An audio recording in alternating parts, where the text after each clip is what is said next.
On la nomme la fiancée en danger, Marie Cascou ou encore la reine de l'air. C'est la femme la plus décorée de France. Je vais parler aujourd'hui de Marie Marvin.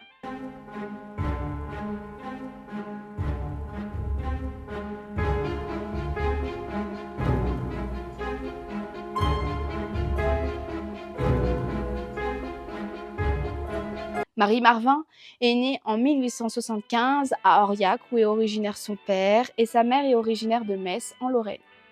En 1880, Marie a 5 ans et la famille va décider de revenir en Lorraine où se sont rencontrés ses parents.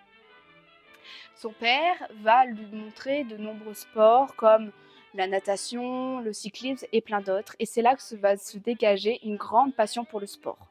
Et elle va pratiquer aussi du cirque. Bien sûr, elle ne va pas délaisser ses études car elle va faire des études en médecine, en droit et en littérature. Et elle va avoir aussi un diplôme d'infirmière à la Croix-Rouge. Sur certains écrits, on dit qu'elle a eu son permis en 1899 ou en 1920 et que c'est une des premières femmes à l'avoir eu, comme Simone de Pinet. En route Simone!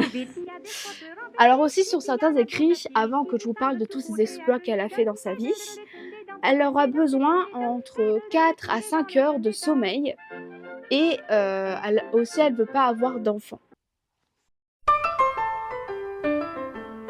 Marie Marvin va être tellement passionnée par le sport qu'elle va faire des compétitions et ça va avoir énormément de succès, qu'on va l'appeler la première sport woman du monde. Ses exploits vont commencer en 1900. Tout d'abord en alpinisme, où elle est la première femme en juillet 1905 à avoir traversé Chamoz-Grépin dans le Mont Blanc et avoir escaladé le pic le plus difficile du Grépon. Et elle sera dans le magazine Femina en 1911 sur la page des femmes pionnières de l'alpinisme. Pour ce qui est du cyclisme, elle va faire de nombreuses courses qui partent principalement de Nancy. Nancy, Bordeaux en 1904, Nancy, Milan en 1905, Nancy, Toulouse en 1906. Et de la même année, elle va s'inscrire au Tour de France, mais elle sera refusée.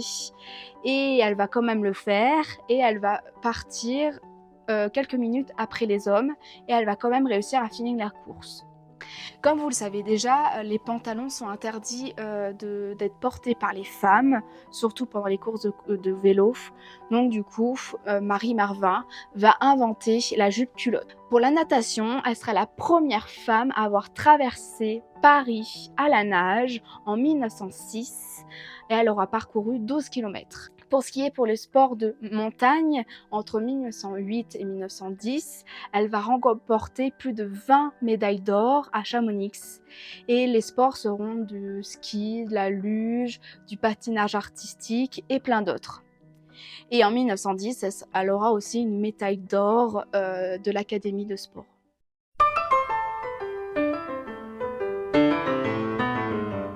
Comme vous l'aurez vu dans la miniature, Marie Marvin est aussi passionnée par l'aviation.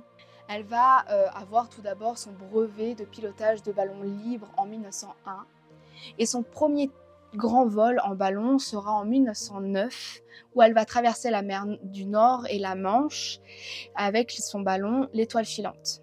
Mais malheureusement, elle va avoir des péripéties pendant le voyage où la nacelle va toucher plusieurs fois l'eau, où elle a failli toucher les falaises, les arbres, et à la fin de son voyage, elle va tomber de sa nacelle. Pour ce qui est de l'avion, elle va avoir déjà des premiers vols en apprentissage avec la société aéroplane Antoinette en 1909.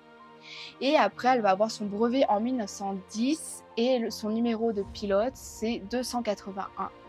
De la même année, elle va battre le record féminin de 53 minutes avec 15 tours en boucle de 3 km. Dans son palmarès de plus de 900 vols dans sa vie, elle va avoir un seul crash qui date du 12 décembre 1913 où il y a eu un accident d'atterrissage où elle est restée bloquée sous la coque et elle a creusé un peu de terre pour pouvoir respirer. Par conséquent, elle a eu juste des blessures au visage, rien de trop grave.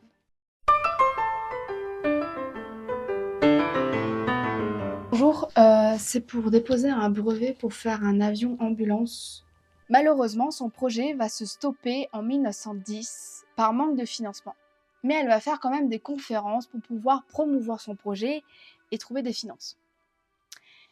Mais son projet va s'arrêter net à cause de la Grande Guerre de 14-18. Eh ben oui, mais elle va quand même s'engager dans l'aviation et participer aux 2 grands bombardements aériens de Lorraine. Et elle sera décorée de la Croix de guerre. Elle va aussi faire une demande à l'armée pour pouvoir participer en tant que soldat sur le terrain. Mais sans réponse, elle va être infirmière avec un chirurgien à Nancy, près des combats, et elle va être aussi journaliste de guerre pour le journal Intransigeant. Mais le terrain va tellement lui manquer et que aussi elle va avoir une réponse qu'ils ne vont pas la prendre. Donc elle va trouver une solution. Oui, bonjour. Vous êtes bien admis au 42e régiment de chasseurs à pied.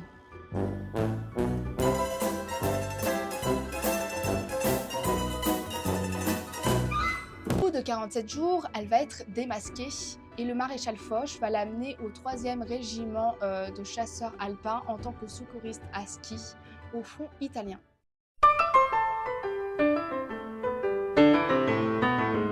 Alors après la Grande Guerre, Marie Marvin va être journaliste, correspondante de guerre, officier de santé des armées au Maroc. Elle va aussi faire des conférences en Afrique du Nord, à Dakar et aussi à Tunis, dans des écoles et pour le grand public.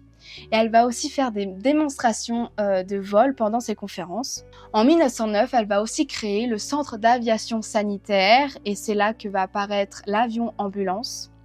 Et elle va aussi réaliser des films, comme Les ailes qui sauvent en 1934 au Maroc, ou encore après la Seconde Guerre en 1949, Sauvée par les colombes. Pendant la Seconde Guerre mondiale, déjà, au tout départ, en 1939, elle va créer un centre de convalescence, le repos des ailes pour les soldats de l'air. Et aussi, pendant la guerre, elle va être infirmière de l'air. Et aussi, selon des écrits, alors c'est pas totalement sûr, je préviens, elle a inventé la suture chirurgicale avec un certain docteur Gautier sur le champ de bataille. Mais comme je le dis, ce n'est pas totalement sûr. C'est juste des hypothèses, mais on n'a pas de source fiable.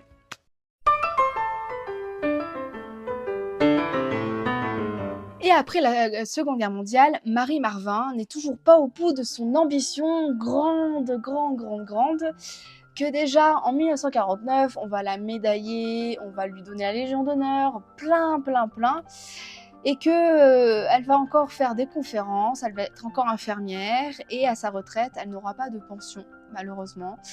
Et à son 80e anniversaire, le gouvernement va lui offrir un baptême de l'air dans un avion supersonique. Et à 84 ans, elle va avoir le brevet d'hélicoptère. Et ensuite, encore à 86 ans, elle va faire du cyclisme encore en faisant le Nancy-Paris. Encore. Ça fait beaucoup là, non? Et elle va mourir en 1963. Et elle est encore aujourd'hui la femme la plus décorée de France. Donc voilà, la vidéo se termine. Donc j'espère qu'elle vous a plu et que vous voulez voir d'autres vidéos, donc abonne-toi. Et aussi, si tu veux voir les presque oubliés de la Seconde Guerre mondiale, c'est une série que je suis en train de faire sur des résistants en Auvergne. Donc si tu veux, va voir les 2 premiers épisodes. Parce qu'il y a les 2 prochains qui sont en train de se préparer, qui vont bientôt sortir pour 2026 normalement. Donc va les voir et abonne-toi. Donc à bientôt pour que je vous raconte plein de nouvelles choses. Au revoir.